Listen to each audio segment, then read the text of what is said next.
Yennefer's in Vesemir. Got a few friends there, so... Something wrong? Look around. Trouble brewing. Who are they? Patriots. Drinking their 7th round for Temeria. Fist starting to itch. Don't see any Nilfgaardians. They'll find another foe. I'll buy some provisions for the journey. Then we'll go.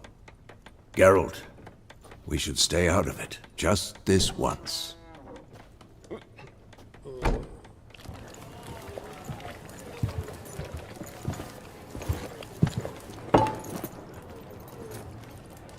What happened to the lilies? Took him down. Took 'em down to hang a golden sun there now. I cannot show Temerian colours. They'll come and burn the tavern down. Maybe it's true what they say. You fond of the Imperials? You Nilfgaard's whore? I'll let that pass. I know grief eats at your heart. You know shit. They hanged my sister, dragged her out the cloister like a dog. Said Nilfgaard's no place for superstition, that they don't fear the wrath of the gods. And you, do you fear it? If not for Annie, your child would have choked on its navel string. You owe your son to my sister attending to the birth, and you don't fear the gods' wrath. You don't fear it, you cunt!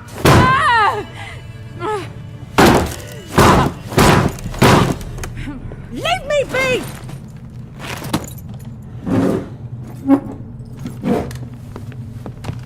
Recognize this medallion? You know what it means. Back off. You alright? They say witches steal young'uns. That true? What the Emperor promised you, freaks? Your own land? Like he did the elves once? Get out, all of you. We ain't going nowhere. And neither are you. They won't back down now. I can see that.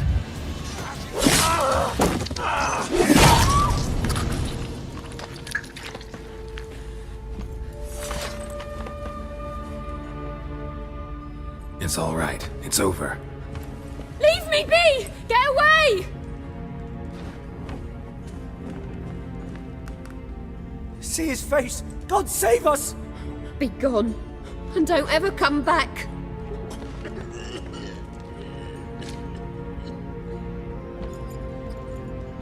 So much for not getting involved. Come on, let's go.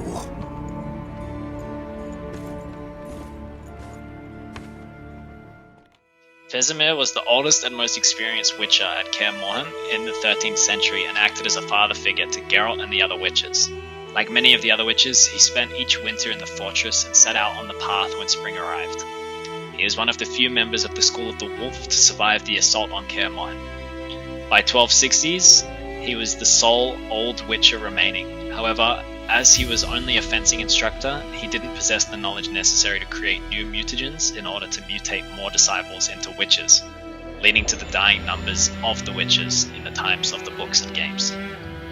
He's considered amongst the oldest witches remaining. Vesemir was born early enough to witness the construction of Kaer Morhen in the 11th century. He was claimed by the Law of Surprise by a mysterious individual known as Deglan, and was brought to the Morhen Valley to be trained as a witcher. His mentor and tutor was Barmin. In the second half of the 12th century at Kaer Morhen, it was attacked by an enraged mob led by a group of mages and priests. Vesemir survived, either not present in the keep during the attack, or was mistaken dead by the mob as he lay unconscious among the corpses of his fellows. While the pogrom was condemned, the school never regained its full functionality. After the massacre, the school was run by Grandmaster Rennes, with Vesemir as a second in command, a fencing instructor and precept for the Witcher trainees, placing Baron. At some point, he met Vicenna outside Kaer Morhen, a sorceress who decided to give her child a young boy named Geralt to train as a witcher. Vesemir became a father figure to Geralt, but treated all young witches with harsh affection. Apart from participating in the school's life, Vesemir also took some witcher contracts himself. One of his famous deeds involved disenchanting the curse afflicting the Swan of Povis. For some time, the School of the Wolf was funded by monarchs of Kaidwen alongside School of the Cat. Vesemir had to reluctantly cooperate with Guxart, a fencing master of the cats. Originally not liking each other, the two grew to understand one another. The cooperation between the schools unfortunately had to cease as the Cat Grandmaster Trace and a group of students secretly conspired with King Radowit II and Mage Astrogarus against the Wolves. A week before the planned tournament between the schools, Vesemir and Guxart were put under arrest by the King's men, thus spared from the massacre that occurred. During the tournament, King Radowit betrayed both cats and wolves, ordering his soldiers to shoot them all, resolving both his budget problems and imagined threats to his power in a simple but effective way. Both masters, or technically acting grandmasters, since Trace's and Rhaena's deaths, were released sometime later and allowed to rebuild the schools, on condition that the royal money would never given to them again, and that the schools must operate alone. So I guess in this situation, the schools were completely separated from royalty.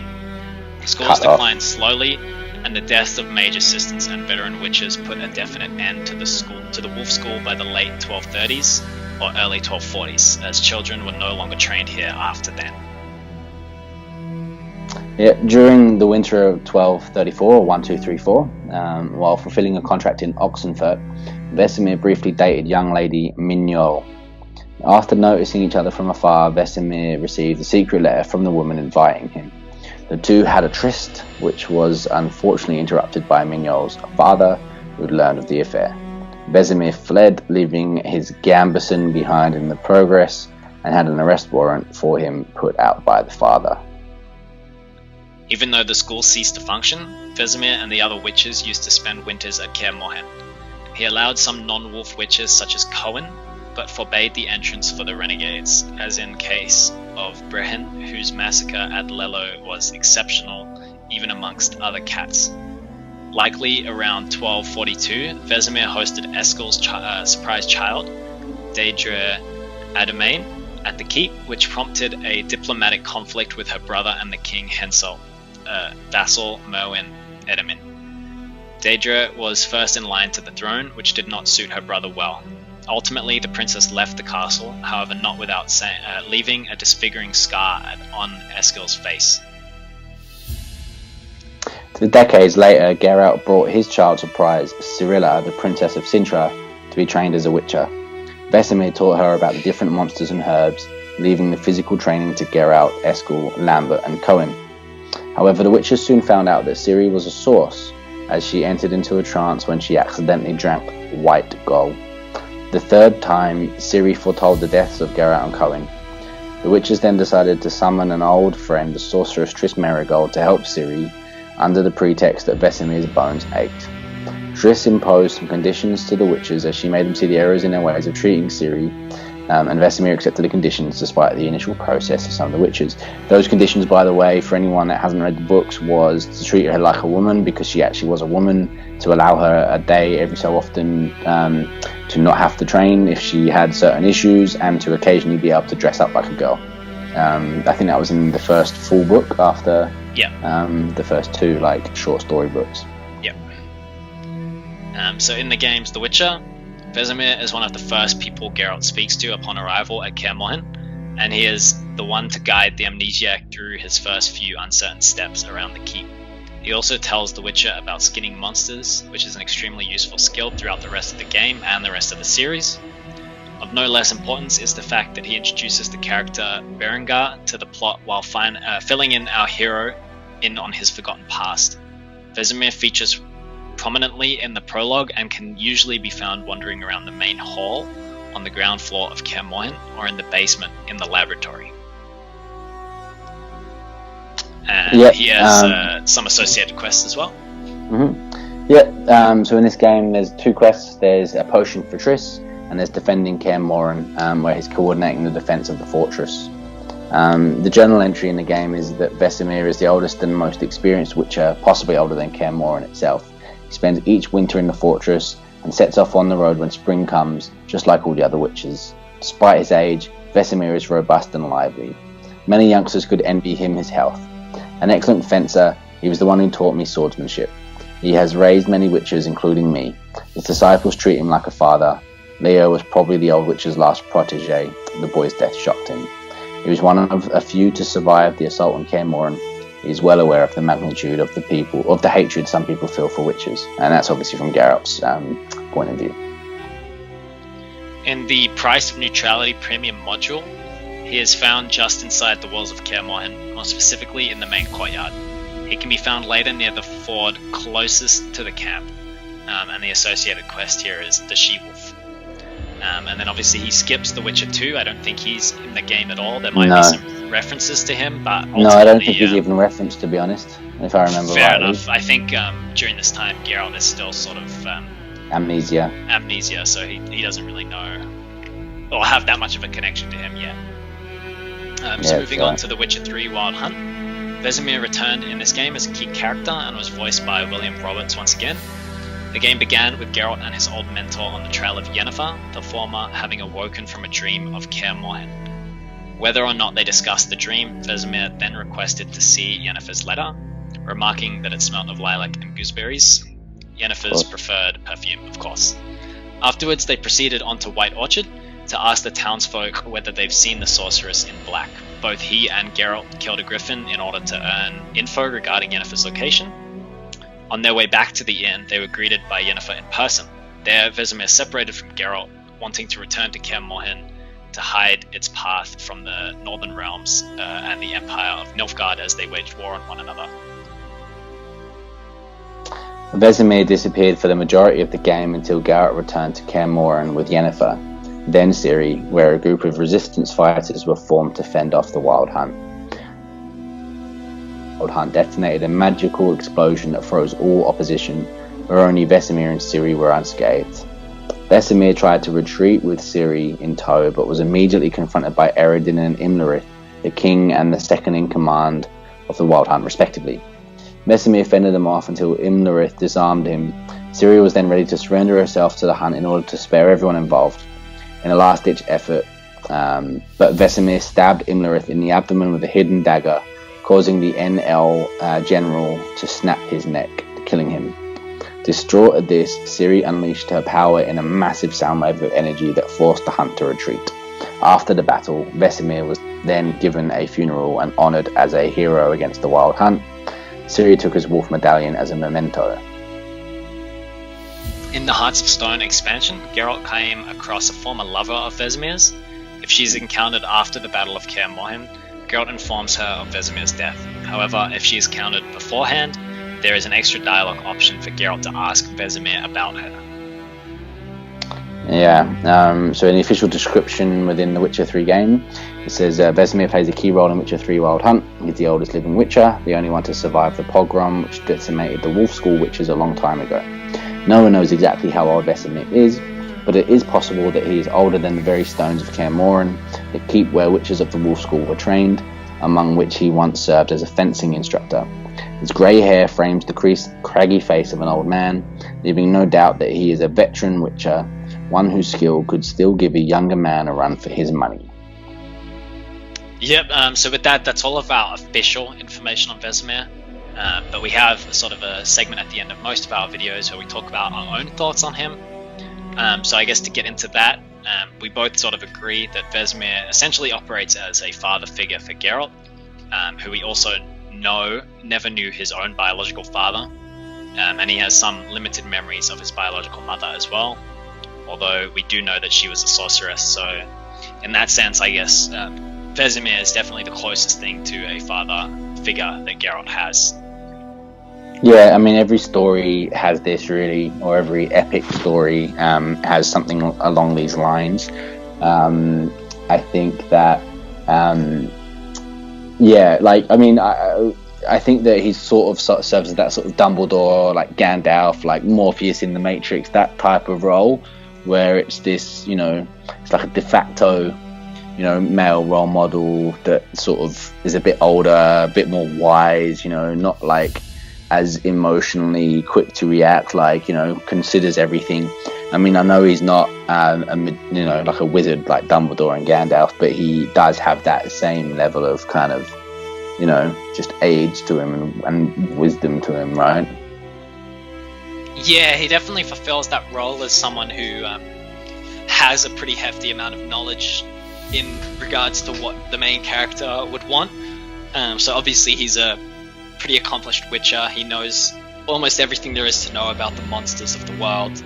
And obviously he trained Geralt all his life, so yeah, he does sort of occupy that role of sort of like a Gandalf figure, where he sort of imparts his knowledge, and then ultimately, I guess in the games anyways, ends up being sort of a sacrifice that leads to motivation for the main characters as well. So I think he's definitely Sacrificial occupies that lamb. role. Yeah, sort of. Sacrificial wolf. Yeah, oh, sorry, that's right. Yeah, wolf in sheep's clothing, maybe. Yeah.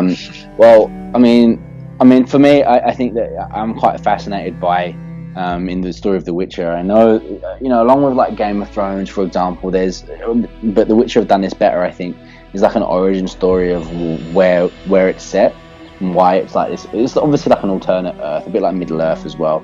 And so the story about the conjunction of the spheres and the fact that it's technically like a different, I guess. It's not a different planet. It's like a different dimension almost, isn't it? Yeah.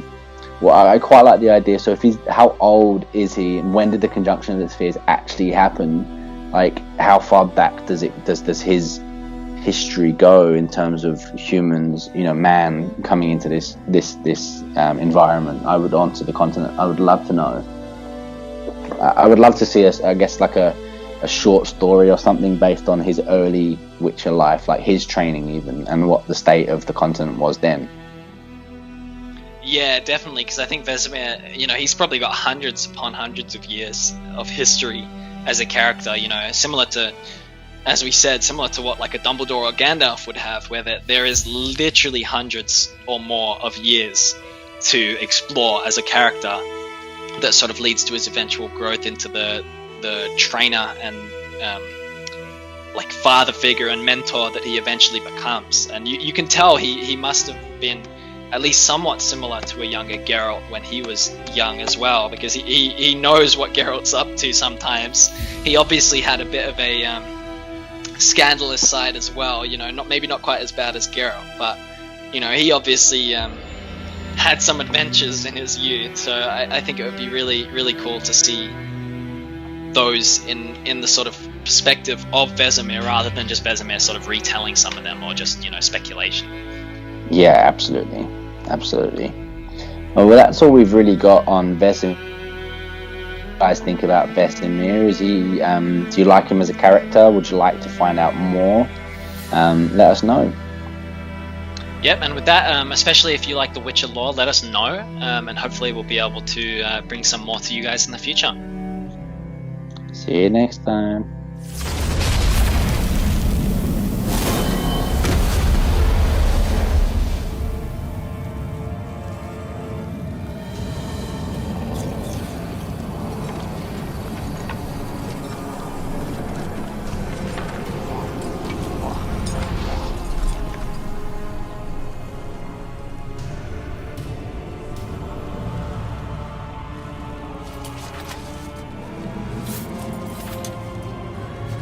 Come.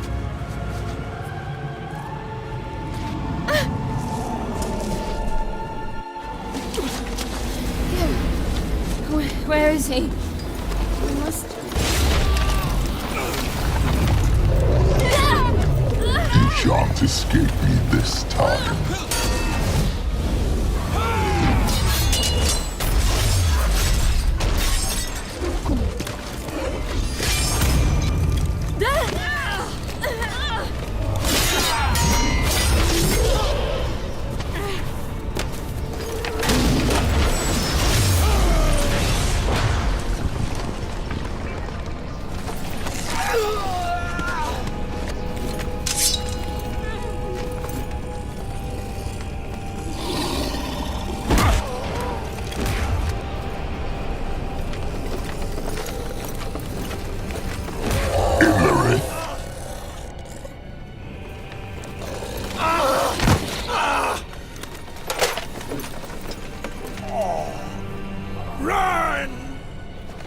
She'll not abandon you. You humans are so impractical.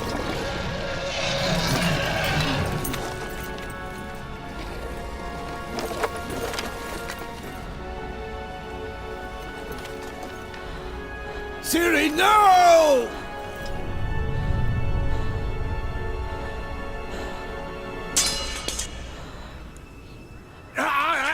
I forbid you!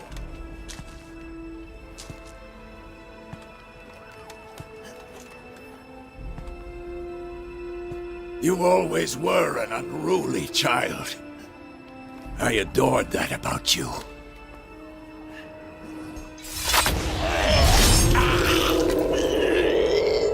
Now fly!